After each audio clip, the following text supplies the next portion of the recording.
Hi everyone, this is Kristen with Ingram Spark. Want to thank you all for joining us today on the Interior Book Design Options webinar.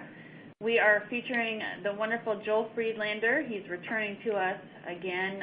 I think we had him on last fall sometime. So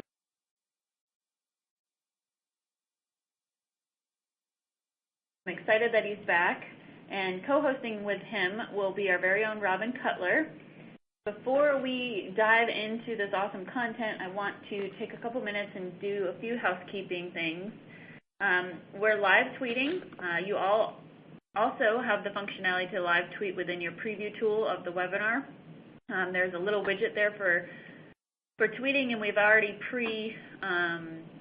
imposed the hashtags and handles. So that's all there for you. We will have time at the end for Q&A, so anytime you have a question, there's a Q&A module also that you can locate and ask questions throughout. We do have people that can answer them immediately, but we'll probably take the most interesting ones for the end so everyone can hear the questions.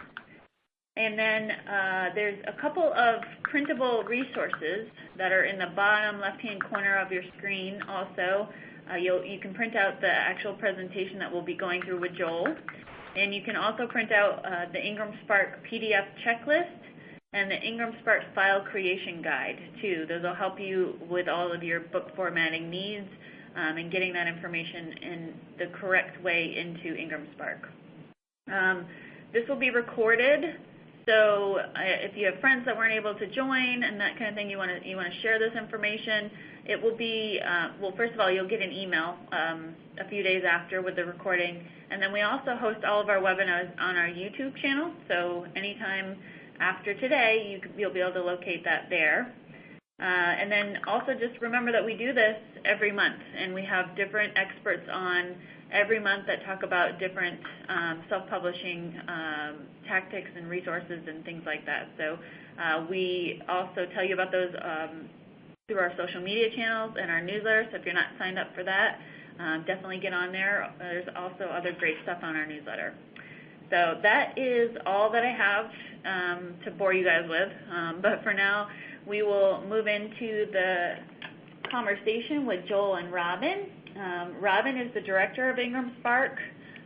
She has kind of been the pioneer for Ingram Spark, and she's been in the publishing industry for a long time, and we're happy that she is leading the way on our team. And I'm going to hand it over to her right now. Well, thank you so much, Kristen, and welcome everyone. I'm really, really excited to introduce you to our featured speaker today, Joel Friedlander, and speaking on one of my favorite topics, which is on book design. Some of you may or may not know that I started my publishing career, Joel, about 100 years ago as a book designer, and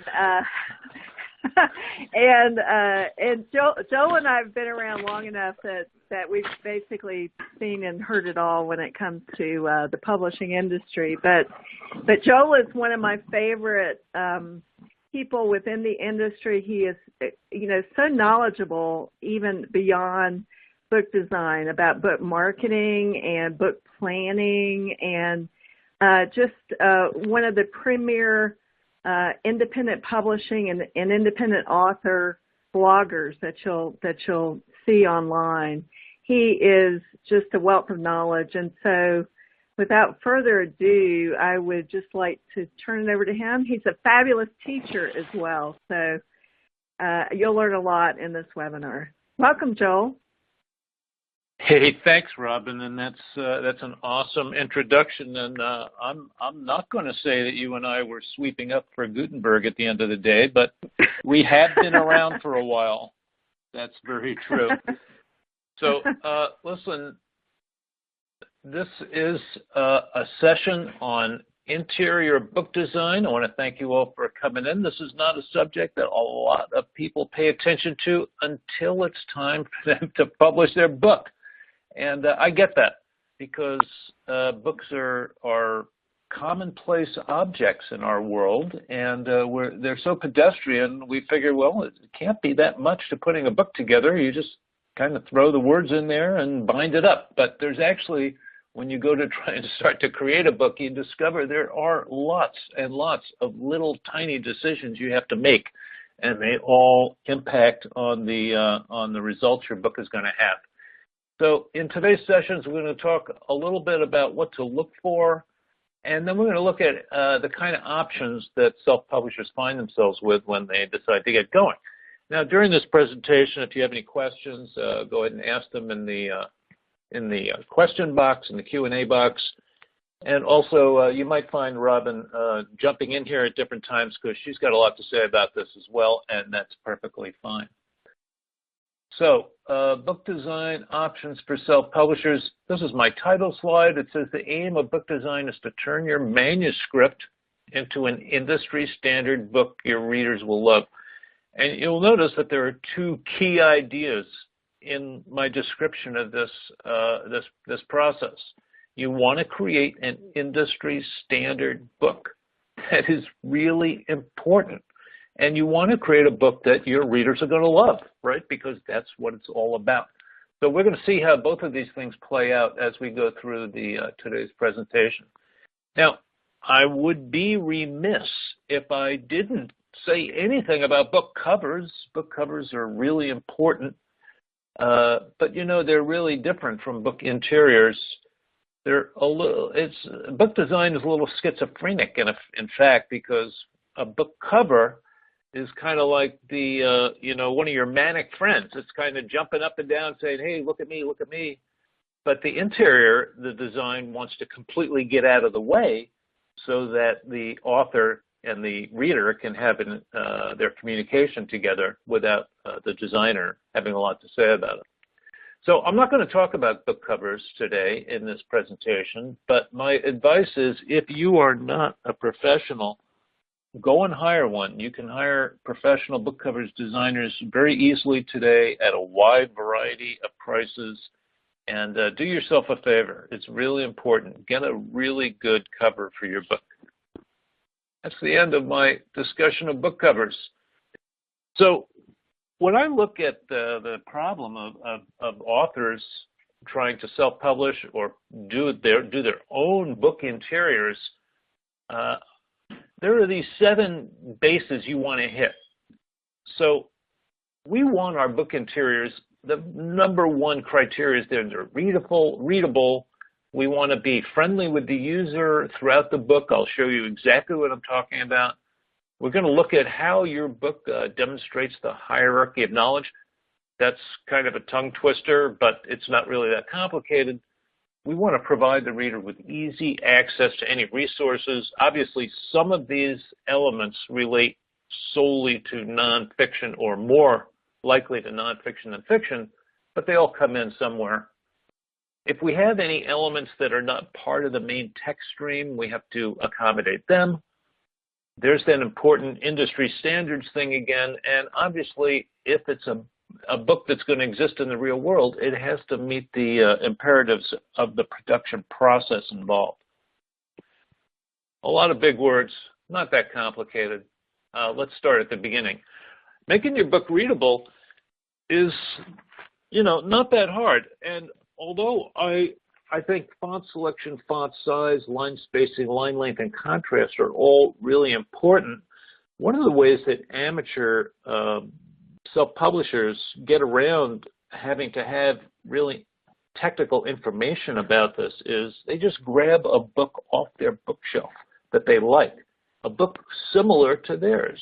If you're writing a thriller, maybe another thriller. If you're writing a book about the effects of aging on frogs, you know, go look at other scientific books in the same category. And if you can make a book that looks like those, you're probably going to be okay. You want fonts that are easy to read. Sometimes you find fonts that look really distinctive because they have unusual elements to them, like a really unusual swash on a lowercase g or something. But the problem with a lot of those fonts is when you use them for books and you've got, you know, 4,000 characters on a page, then those odd letters can jump out and make really disturbing patterns that really distract you from reading. Most books are set in fonts somewhere between 10 and 13 point. I'm going to talk about that a little bit later because it really depends on which font. They really vary amazingly. Line spacing is the space between the lines. We usually measure that from the baseline, like the line, the imaginary line, all the little letters are sitting on, to the next baseline of the line below. And if you have long lines, you want to keep increasing the space between the lines. It'll make your text much more readable. You can see that we try to have about 10 to 12 words on a line. 15 is a lot, I think. And we use black type in books. You probably noticed that. And then every once in a while, you go to the bookstore and you pick up a book and you see, like, for some reason, the author or the publisher decided to print the whole book in, like, sepia, like brown or something. And right away, it's just not as appealing. It's harder to read. There's not as much contrast.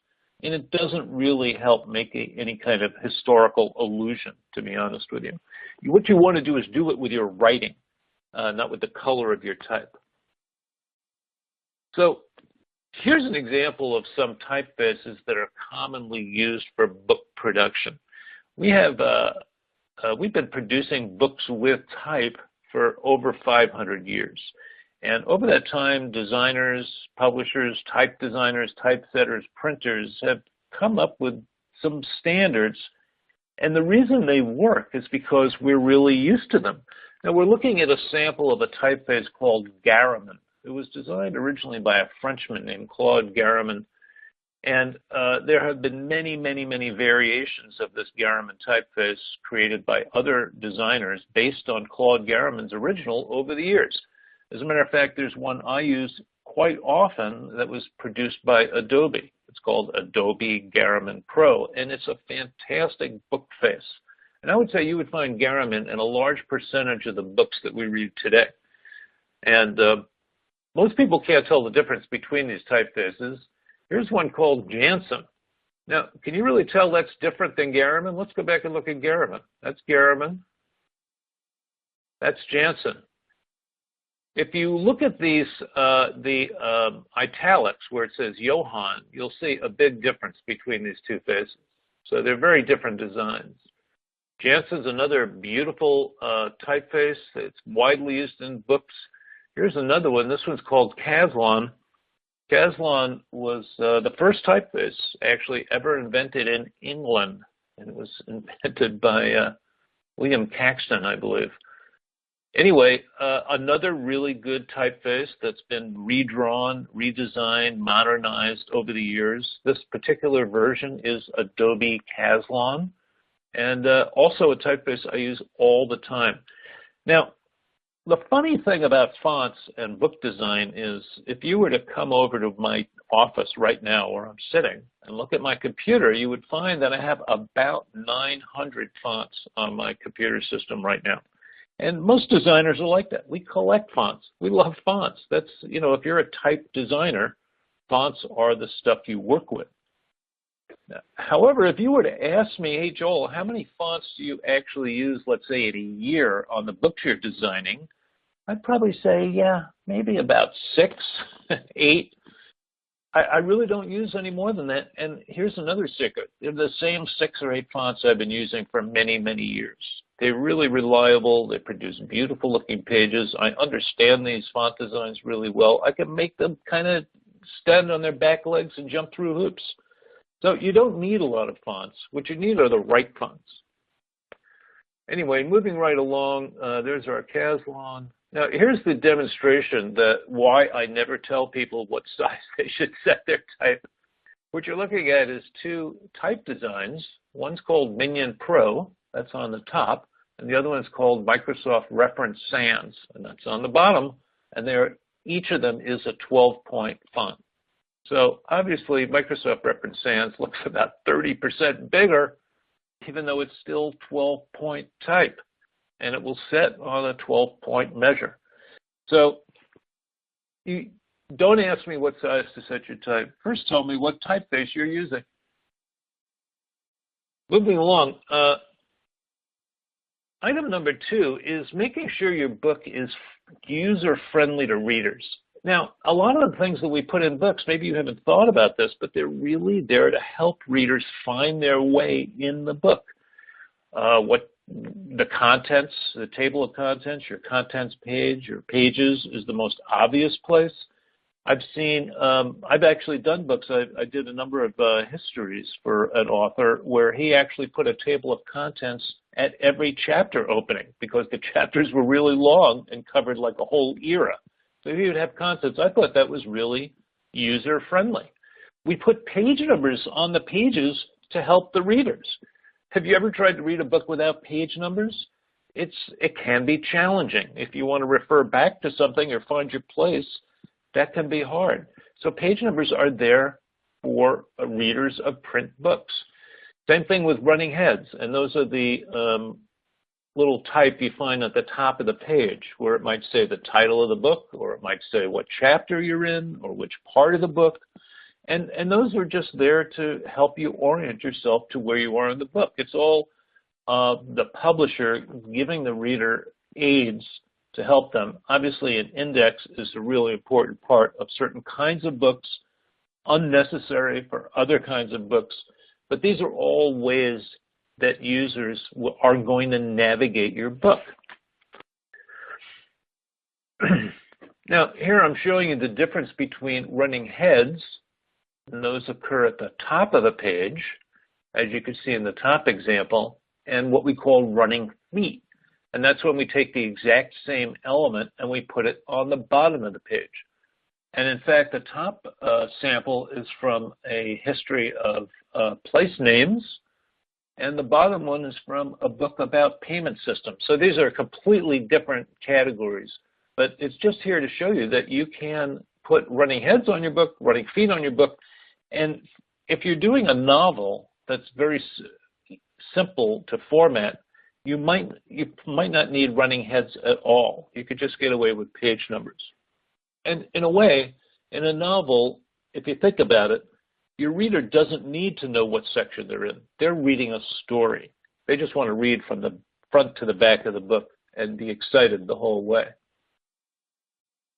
So here's that big mouthful, the hierarchy of knowledge. And what does this mean? This is mostly about nonfiction books, but it could happen in fiction too. And if you think about it, the information in your book, the text, the body of your book is broken up in a nonfiction book into sections.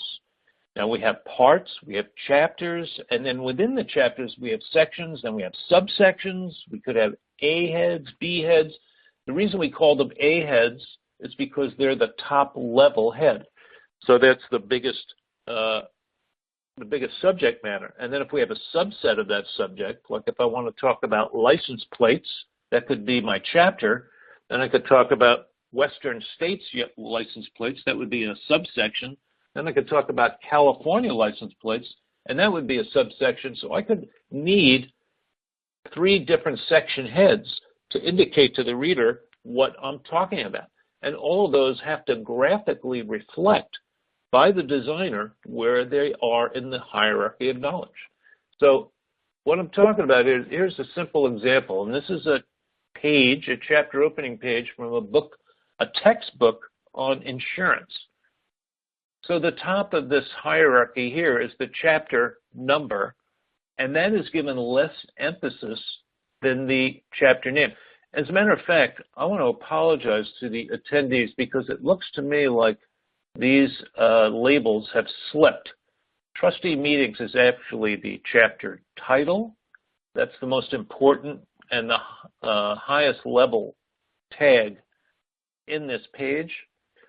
Sub A is actually our trustee meetings specifically required.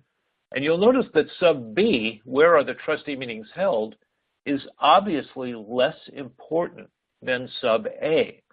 And also sub C, which is unlabeled down the bottom there, who holds the gavel, that is obviously less bold, less important. It's a subset of sub B, and sub B is a subset of sub A.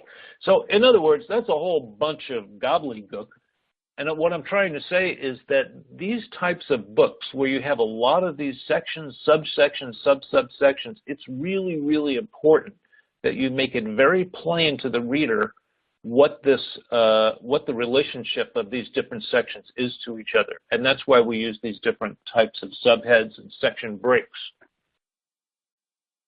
Hey, Joel. Okay. One point I just want to... Yeah, go there, Robin. One of the things that I have noticed, I think, in recent years is getting away from these headings, and especially the subheadings. And I think that's a mistake, especially in nonfiction work and especially any kind of academic work, because it helps, as you say, to kind of organize the content. But it also helps with sort of reader fatigue. So, the reader can see, okay, I've got this much I need to read, and know that, a break is coming up. So I think it's really important to break up your work with these sort of headings, as you pointed out. Well, I think it's really, it's very important. And by and large, the people who are writing highly technical books with a lot of this kind of hierarchical information in it are people who have spent a career reading books just like these books. So they kind of get it. On the other hand, here's a story for you, Robin. A few years ago, another blogger I know started publishing his own books. He was very excited. Self-publishing, come on. It is really exciting. If you've never done it before, you can actually create your own books. And that's something we never could do until recently. So he decided that he wanted to produce the books and make them just the way he wanted. He wanted to put his page numbers, the odd pages on the left and the even on the right. He was going to do it. And I said, well, maybe you shouldn't do that because you're going to create a book that is doesn't conform to any standards at all. And he said, well, it's my book and I can do what I want. It only took him about 6 months to completely reformat that book and publish it again, because eventually he realized that it was really a bad idea to make up your own conventions. And the reason for that is there's a lot of book publishing professionals you're going to run into. And think about it. If you want to go and have a reading at a bookstore, you're going to talk to the manager of the bookstore. That's a book publishing professional. You might talk to the book buyer at the bookstore. You might arrange a meeting maybe with a buyer at a chain store. That would be really cool. But when you go to that meeting or meet the manager or talk to the buyer and they say, well, let me see your book, and you hand them the book, and the book is obviously does not conform to any kind of standards, and you've just gone off on your own and done your own thing, what is the experience they're going to have? They're going to look at that book and they're going to say, yep, this is the work of a complete amateur. And that's just what's going to happen. They're not going to want to have anything to do with amateurs, and it's not going to end up being a good thing for you at all. And that's why people like Robin, myself, other professionals in the industry want to help you get over this hump. You can write a great book. That's your job as an author. Reinventing what books look like is not part of that. So just write the best book you can, and don't worry about the rest of it. But let's keep moving here. I want to talk a little bit about resources, and this is also mostly nonfiction, but not completely. If you have notes in your book or any of the, if you want to reference a bibliography, that might be books or articles you read that helped you form the material that's in the book, or if you have any notes and you're citing a source, then you want to list that source in your bibliography. An index, we already talked about that, a glossary, and that's where you explain terms or words that ordinary, normal people might not understand how you're using them. That could be really, really valuable also. So depending on your book, you're going to want to have resources in it, and making sure the reader knows how to get those resources and how to utilize them. That's an important part of your job in designing the book. Okay, how about those, that's a mouthful also, extra-textural. What that means is just stuff that isn't part of the main narrative stream of your book.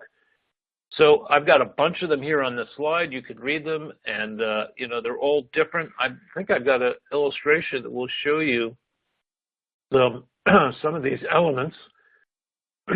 Okay, so this actually is from another book on foundations.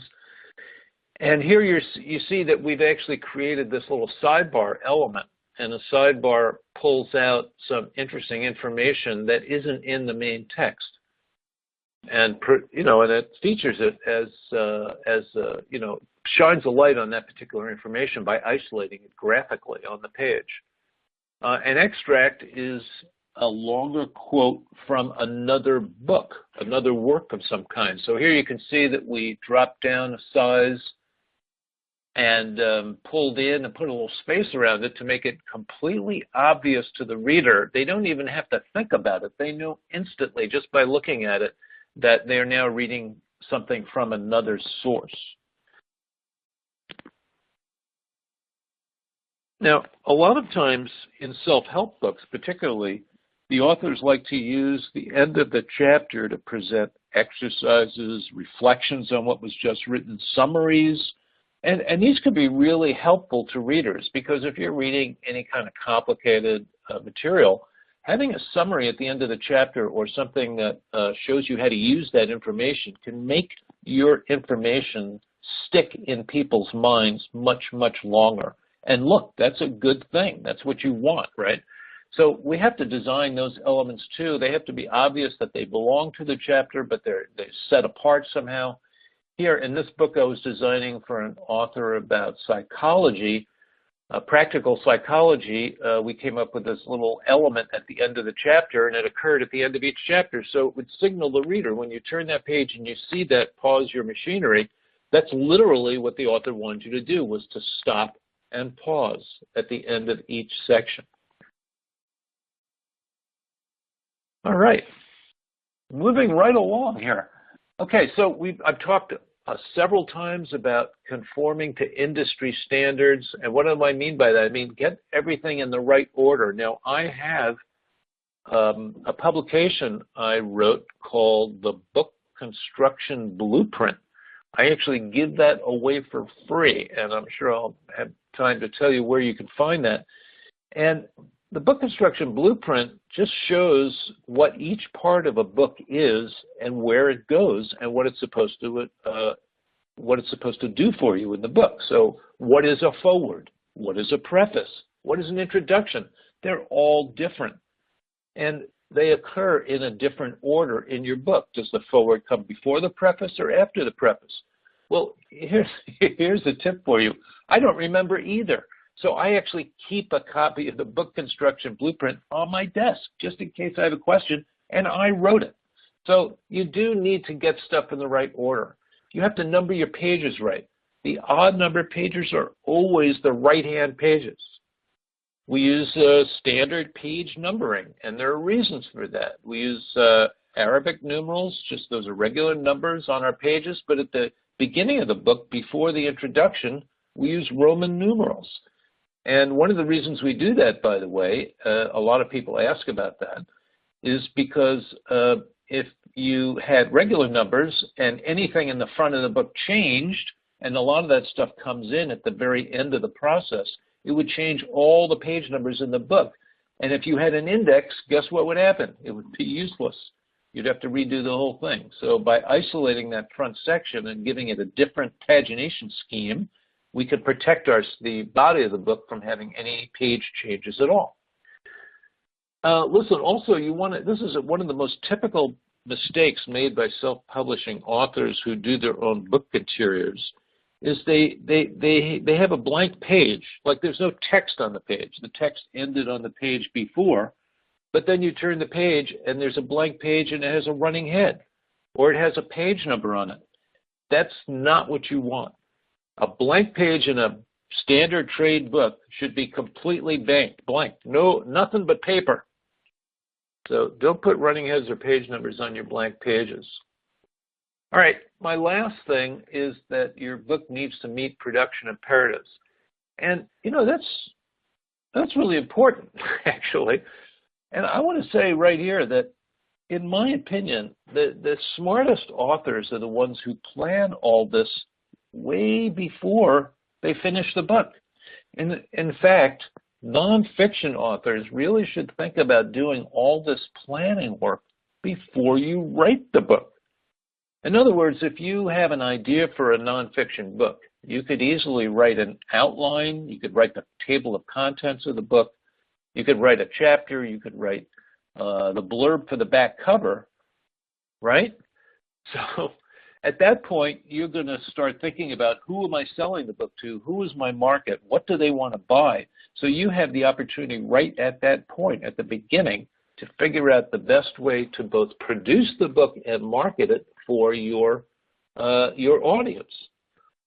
So sometimes we use print on demand, like the great Ingram Spark books that we get from Ingram, and that is the ideal solution. Sometimes we want to instead do an ebook. You could also do ebooks with the Ingram Spark, and maybe that's a better solution. Sometimes we do print and ebook. Sometimes we do a big color book. Sometimes we do a small black and white book. But you have to model the whole production before you start to make sure it's going to work.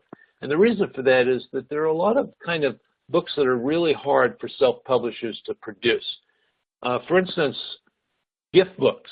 You know, you go to the bookstore, you're standing at the register, you're getting ready to pay for your purchases, and you notice there's a little tiny, cute, very pretty little box sitting on the counter with these little tiny inspirational quotes or messages from the past. I mean, just really charming little books. They're usually hardcovers. They got little tiny cute jackets on them. Oh my God, they're adorable. They're like $6.99, and that's an impulse item, right? So you're standing at the register and say, oh yeah, my Aunt Mamie would love that, and I just grab it. And self-publishers, you can't do those books. Just forget it. It's almost impossible. Another example is like a novel that's like 800 pages long. You know, I don't know about you. I read all the Harry Potter books when my son was reading them. We love those long books. You got that book, there was one of them that was 848 pages or something. But you know, when you love a book like that, you never want it to end. So that's a beautiful thing. Here's the problem. You can't really produce an 848-page print-on-demand novel because the price you would have to charge for it is just way too high. So because print-on-demand vendors all charge by the page. So we have to have different strategies for those kind of books. And in fact, probably one of the best solutions for many fiction authors, and this just happened to me last week. I was talking to a fiction author, and he had this exact problem. He had a book that would have come out to like 1,100 pages. I said, look, nobody is going to pay $30 or something for that paperback. It's just not going to happen. So we looked at the book, and it perfectly divided into 3 separate books.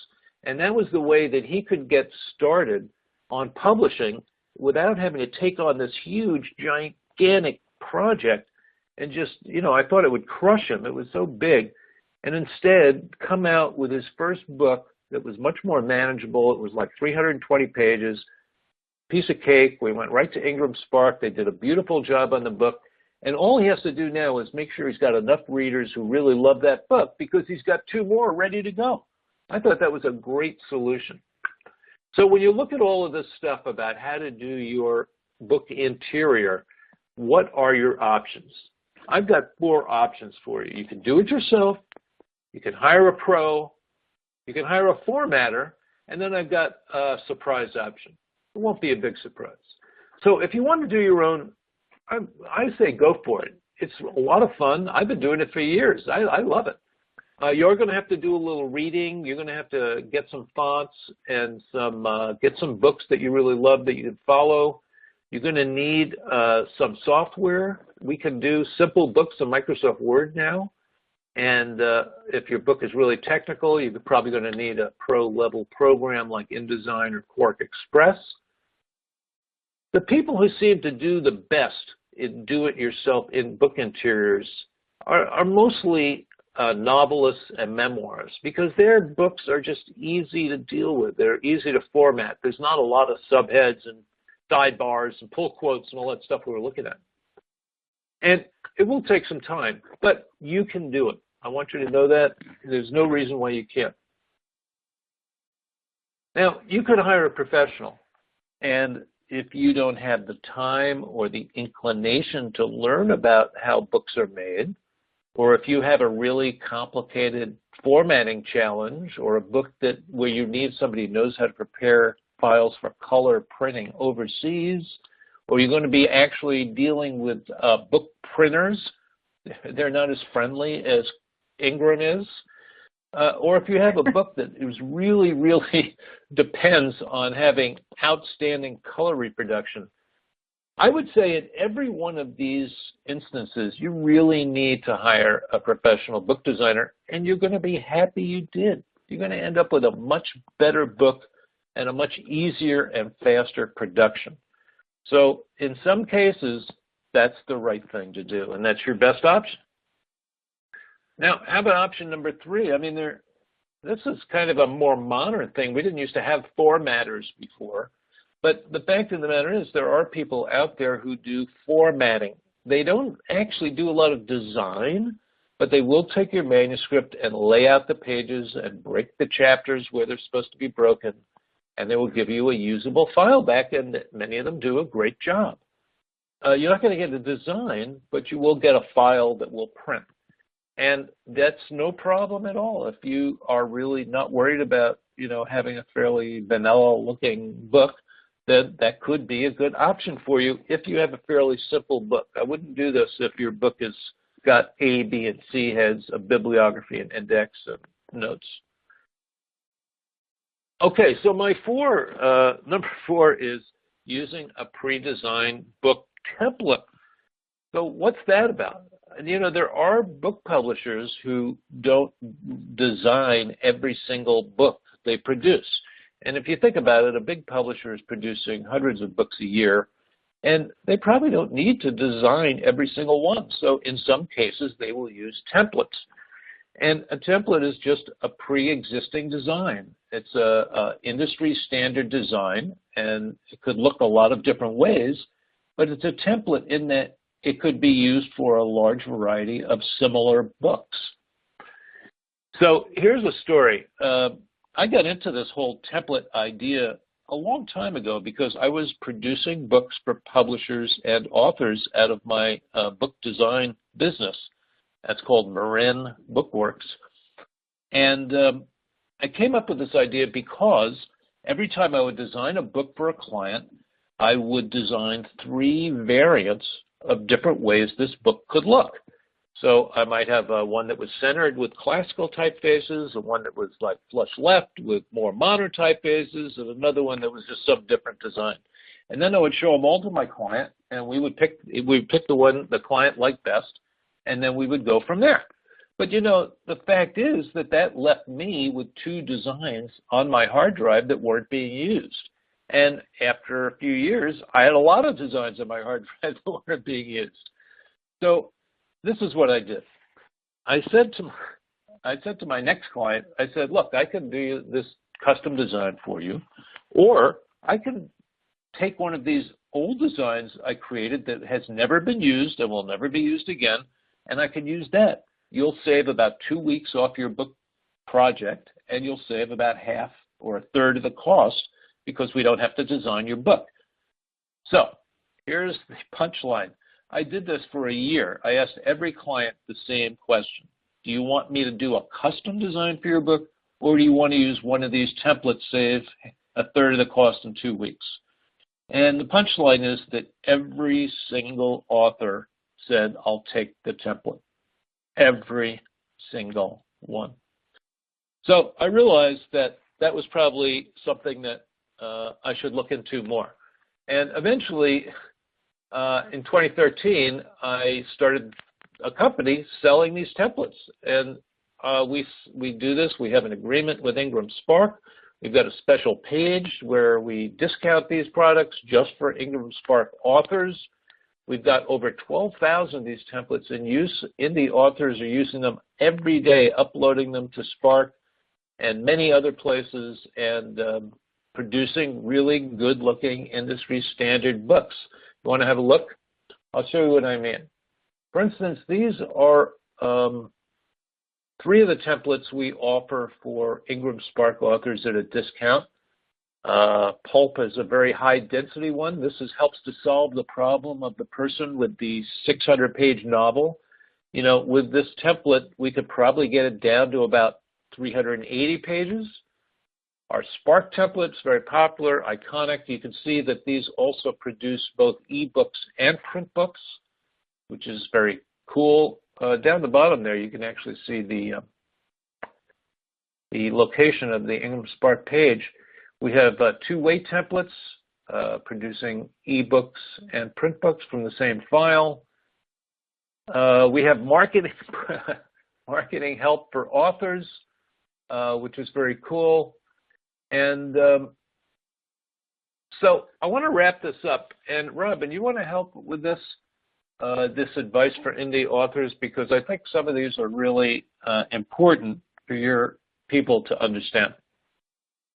Yeah, and I also want to say the templates that Joel has so graciously, you know, allowed and passed on to Ingram Spark customers, you know, for their use at a discounted price. We'll make sure that we provide that link to you in the information that we send you after this webinar. But these templates I find just really, really beautiful. There's a wide variety of choices that you have available to you, and they are very easy to use. And your book will just look, as Joel has been talking about, it will look professional if you do use them. And it's very easy, very affordable to do it. So I highly recommend them. And then on his next page, where he lists his marketing services, these toolkits, Joel has I've been and have taken some of his classes where he walks through these different bundled services that he offers from his site. But all of these are really, really inexpensive and provide just a boatload of information to you as far as marketing your book. And so I highly recommend this as well. I went past that pretty fast. I went past that pretty fast, Robin, because I didn't want to use up too much time. But let me just say about the 2 of these products here, this Media Kit template bundle, you know, this is really important if you want to sell books, and that's why we created it. This is how you interact with journalists, media bookers on TV shows, book reviewers, newspaper editors, magazine feature writers, all the people who can help you get your message out about your books or whatever it is you're writing about. But the problem is most authors have no idea how to do a media kit, what should go in it, how it's supposed to look, or what it is you're actually trying to do. So I went to a real publicity professional, Joan Stewart, who's a former newspaper editor, and we created this. It's got all Microsoft Word templates with complete instructions on how to fill out everything. It costs $97, but I want to tell you, if you go to somebody to hire them to do a media kit for you, the low prices I've seen are between $1,500 and $2,500. So here, I mean, Robin, we're all about empowering people, aren't we? You put the tools of production in their hands. With things like the Media Kit, I'm putting this right into people's hands with a few hours work and a little reading. You can do this yourself. The Book Launch Toolkit is very similar. This was really a problem because when people got into their book launch, they started to go crazy. They lose their mind. They got very upset. They get stressed out, burned out. They start running around in circles. I hate when that happens. The Book Launch Toolkit is intended to give you a way to plan and execute a really effective launch for your book. It gives you all the tools that you can choose from. You're not going to use them all, but it lays out exactly how to do this and also to build your author platform at the same time. Now that product also costs $97. But I want to tell you, there is nothing that will replace an author having a robust author platform to go out and execute her book launch. You know, what is that worth? You don't have to sell many books to make back that $97, Robin. And you know, so we've had huge and really positive feedback on both of these products that have just really helped authors, get out there and actually make an impact with their work. I love that. So that's why I do it.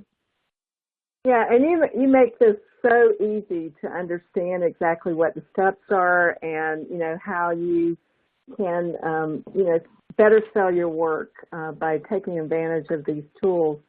And, at Ingram Spark, we're, just as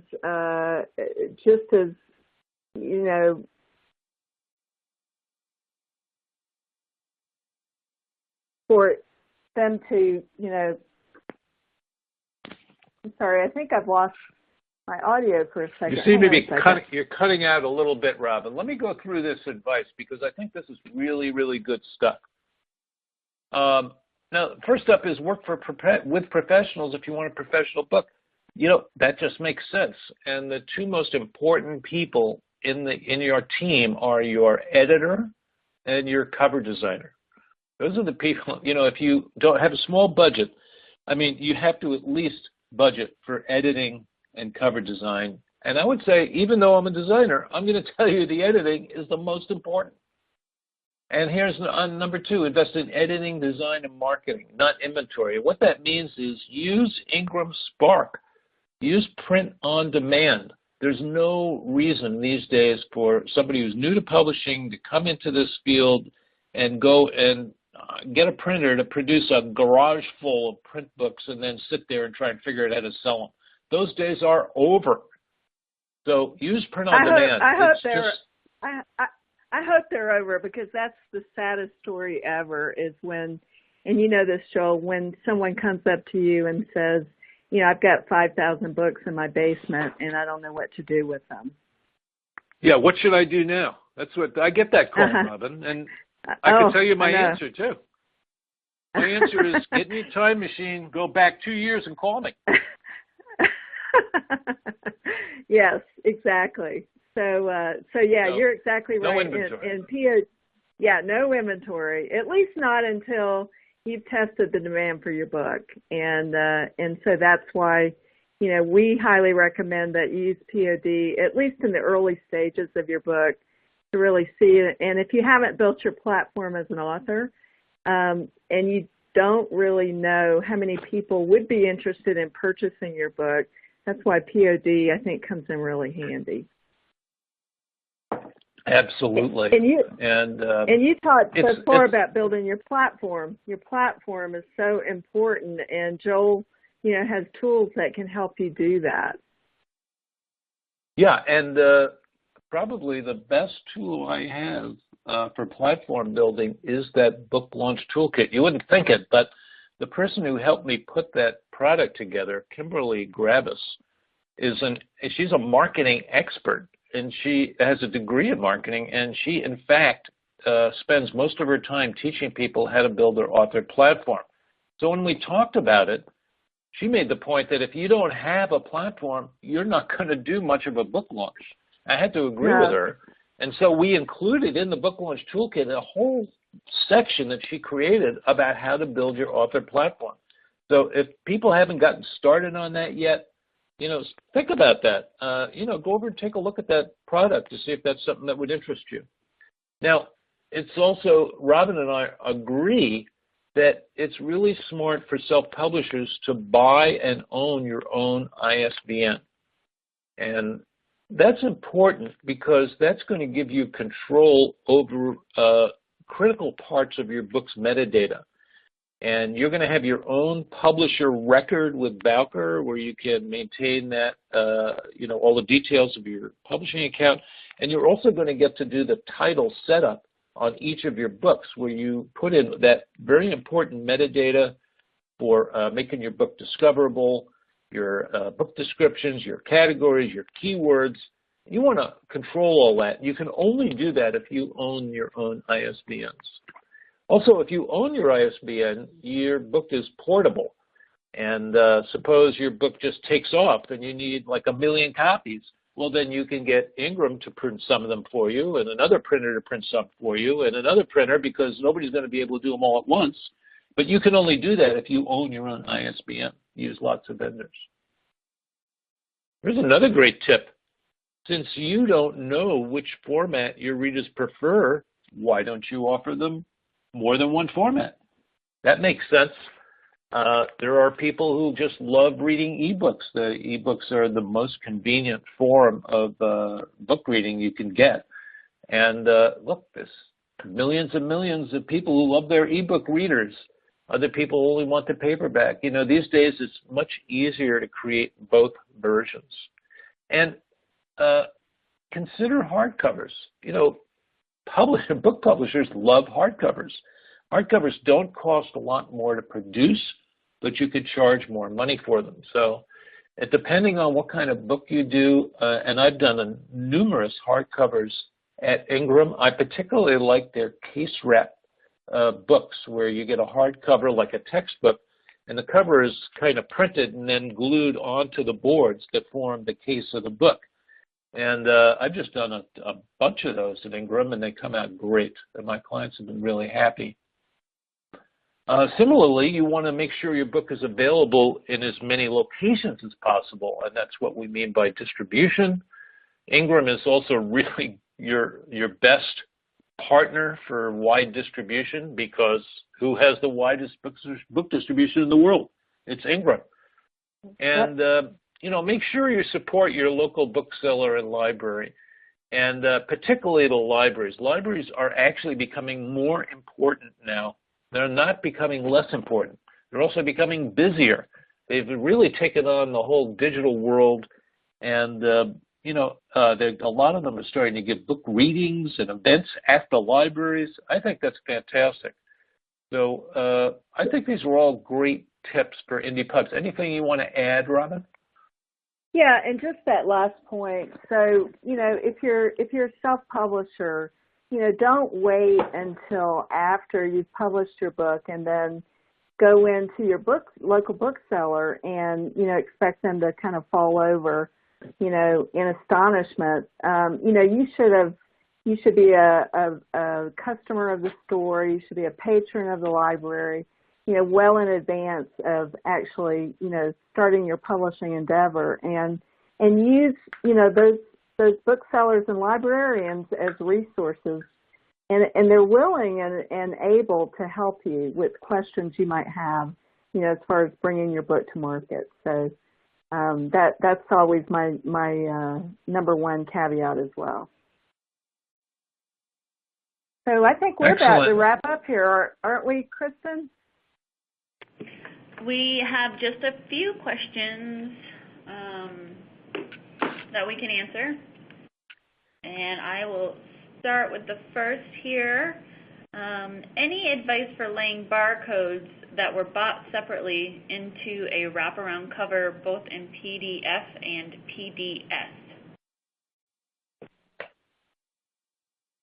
Interesting. Well, you know, this is a kind of a incomplete question because we don't know how the cover is being assembled, what software. Now, I do my book covers in Adobe InDesign, and I will get a barcode image that's an EPS file, and that can be dropped right into the InDesign file in the position it's going to be. And in fact, how do I get those barcodes? I get them from a Lightning Source. And yeah. I use Lightning Source Cover Template Generator because it's a phenomenal piece of software that produces beautiful, highly accurate cover templates for your books. So that's available in Ingram Spark as well. That's under your help when you have an Ingram Spark account, and there's a link there that you can click, and then what Joel is talking about is you can put in the information about the size of your book and the number of pages, and you know whether you're using InDesign or Quark, and we actually will email you out a template that you can plug in all the different pieces to your book, and one of the pieces includes the barcode based on your ISBN. So you don't really have to purchase that separately. If you use the Ingram Spark cover generator tool, you know, that will be included as part of that. Okay. Thank you. Got more? Thank you, guys. Yeah, we have one more, actually. It says, Ingram wants text embedded in PDF files. Word does not embed text. How to take a Spark template used in Word and embed the text? How can we do that? Okay, so this question is likely referring to embedded fonts, not embedded text. Okay, text is just the words, right? What the person is asking about is, we know that the PDFs we create for reproduction at Spark have to have the fonts embedded within them. Now, we have actually solved all of these problems when we created our templates. And I will tell you that maybe I shouldn't tell you this, but anybody who wanted to could go over to that site, which is bookdesigntemplates.com, and they could find a menu at the top of the page and click the item that says Guides, and you would find our formatting guide for Microsoft Word. This is a long, highly illustrated document that will explain everything about how to use a template in Microsoft Word, how to get the section breaks right, how to get your pictures to stay where you want them to. All the information is in there. So I would suggest, if you want more detailed information, just go over there, download that guide. It's completely free. You don't even have to give us your email address, and it will walk you through the whole process. Thank you, Joel. Sure. And that's all we've got for right now. And let me ask you a question. When in that question at the end, it said either PDF or PD something else. What was the other one? S as in Sam. PDS. PDS. Yes. All right. That's a new one on me. Robin, do you know what a PDS is? No, not really. Never heard of it. PDF is a standard. It stands for Portable Document Format. It's pretty simple. Well, listen, those were both. PostScript? It was actually PSD, Photoshop, I think. Photoshop, yeah. PSD. Okay, yeah. So that's very interesting. I mean, obviously, PDF is an output.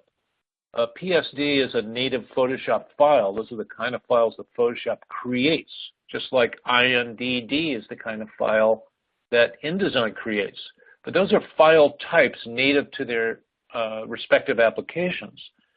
PDF is an output, and you can output PDF from either Photoshop or InDesign. So they're really kind of apples and oranges. But in either case, either in Photoshop or InDesign, you have free access to place and size images anywhere in your workspace. So you could, generally we run the barcode at the lower right corner of the back cover, and I don't really see any reason to move it because that's where everybody looks for it. And, so you could just take your image file, either the one you get from Ingram through their cover template generator, or if you bought a barcode elsewhere, and just move it exactly to that bottom right corner of the back cover, and you'll be good to go. I think that's it. Great. Let me ask you one question. Let me ask you one quick question, Joel. What's your preference as far as the color of the paper for straight text? I'm of the view, and I really love like cream-colored paper for a novel. I think it's easier to read, especially as I get older. But what's your thoughts about that? Well, I love the off-white papers, cream, ivory, natural white. I mean, there's all different names for it. Probably my favorite book printing paper of all time is called Glatfelter Natural, 55-pound natural. And Mohawk Superfine is another fantastic printing paper that has that beautiful, beautiful deep cream. It is so satisfying to read a book on that paper. It really doesn't compare. So I really like those papers, Robin. I use the white paper when we have a book. I'm doing a book right now. As a matter of fact, it's a history of a large university, and they have a lot of photos they want in there of the buildings over time and the history of the thing. And we're going to print that on white paper. because the white paper will give us a little bit extra brightness and contrast, so those photos will show up a little bit better. Yep. Well, thank you, Joel. And thank Absolutely, you, it's a pleasure. Yes, thanks, Joel. Thanks, Robin, for your time today. And thank you to everyone that joined us and took time out of your day. And we'll see you again next month.